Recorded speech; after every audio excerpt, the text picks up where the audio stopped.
Facebook follower Arif जी छिपा पूछते हैं, क्या सर ईसीएस या ऑटो डेबिट को ही हम चेक बाउंस के समान अपराध समझ सकते हैं? जी हां, बिल्कुल। ईसीएस और ऑटो डेबिट पर the payment and settlement act लागू होता है। टोटली जो उसका प्रोसेस है वह N138 NI act cheque bouncing के आधार पर ही चलता है, लेकिन वह आपके विधिक दायित्व के भुगतान हेतु होना चाहिए। ये नहीं है कि आपकी LIC प्रीमियम जा रही है और अगर वो बाउंस हो रही है तो आपके खिलाफ मुकदमा होगा, ऐसा बिल्कुल नहीं।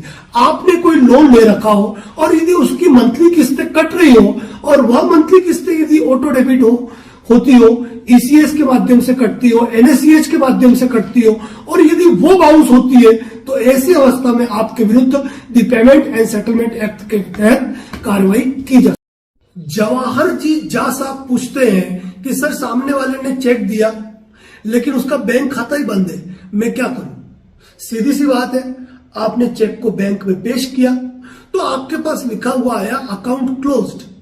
सीधी सी बात है, अकाउंट क्लोज्ड है और व्यक्ति ने आपको चेक दिया है, मतलब उसने आपके साथ धोखाधड़ी कारित की है। आप 130 NI एक्ट के अंतर्गत भी कार्रवाई कर सकते हैं और धोखाधड़ी का मुकदमा भी दर्ज करा सकते हैं।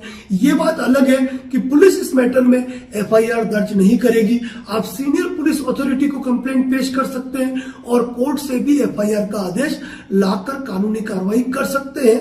बैंक खाता बंद हो जाने से आपके अधिकारों पर कोई विपरीत प्रभाव नहीं पड़ेगा।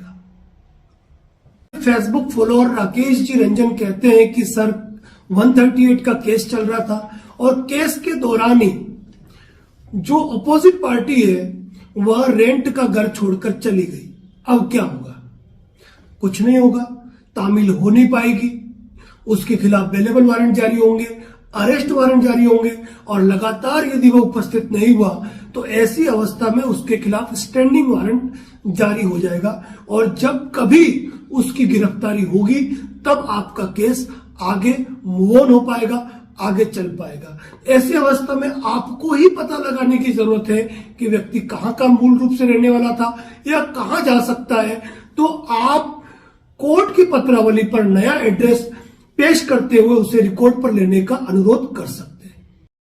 हमारे एक फेसबुक फॉलोअर पिंटू कुमार जी कहते हैं कि सर कोई व्यक्ति चेक देके चला जाता है और फिर बैंक में जाके पेमेंट स्टॉप करा देता है, मैं क्या करूं? देखिए, किसी के पेमेंट स्टॉप करा दिए जाने से उसकी लायबिलिटी खत्म नहीं हो जाती है। उसने चेक दिया है, चेक बाउंस हुआ है, आप लीगल नोटिस दीजिए, 138 NI एक्ट के तहत चेक बाउंसिंग का मुकदमा दर्ज करा सकते हैं। लेकिन उसने पेमेंट स्टॉप करा दिया, यानी कि उसका जो इंटेंशन है वो आपके साथ चीटिंग करने का है, धोखाधड़ी करने का है। ऐसे मामले में सुप्रीम कोर्ट द्वारा संगीताबेन पटेल वर्सेस संगीताबेन महेंद्र भाई पटेल के मामले में इस चीज को क्लियर किया है कि कोई व्यक्ति यदि आपको चेक देता है और उसका इंटेंशन धोखाधड़ी करने का है, चीटिंग करने का है, तो ऐसे मामलों में आप उसके खिलाफ FIR भी दर्ज करा के कानूनी कार्रवाई अलग से कर सकते हैं। जी जॉनसन पूछते हैं कि सर ऑनलाइन ECS को कैसे रोका जाए? अक्सर हम छोटे मोटे लोन लेते हैं, क्रेडिट कार्ड वगैरह लेते हैं, तो वहां हम ऑनलाइन ECS को परमिशन देते हैं कि हमारे खाते से हर महीने की निश्चित तारीख को एक राशि कट जाए। लेकिन कई बार यह होता है कि हमने ECS तो कर दिया, हमारी राशि जमा भी होने लग गई और पूरा पेमेंट जमा होने के बाद ऑनलाइन ECS जारी है और खाते से राशि कट रही है और ECS बंद ही नहीं हो रहा है। ऐसी अवस्था में आप बैंक के पास जाकर एक रिटर्न एप्लीकेशन लिख के देंगे जिस बैंक में आपका खाता है कि मेरे खाते से ऑनलाइन राशि कट रही है, इस ECS को तुरंत रोका जाए।